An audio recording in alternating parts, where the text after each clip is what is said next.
Alam mo ba kung ano ang ayaw ng demonyo? Ayaw ng demonyo na magkasala ka. Totoo po, ayaw ng demonyo na magkasala ka kahit pa paulit-ulit. Dahil alam niya kung ikaw ay hihingi ng kapatawaran sa Diyos at magsisisi, ang iyong kasalanan ay papatawarin ng Diyos.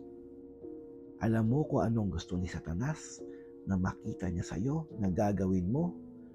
Gusto niyang makita na ikaw ay magtampo sa Diyos dahil hindi niya binigay ang mga pangarap mo. Gusto niyang makita na magmataas ka sa Diyos dahil nagawa mo ang lahat ng gusto mo nang walang tumutulong sa iyo. Gusto niyang makita na magalit ka sa Panginoong Diyos dahil kinuha niya ang pinakamamahal mo.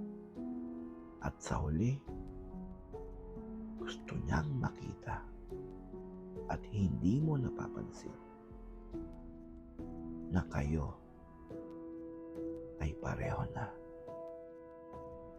Brother Paul po.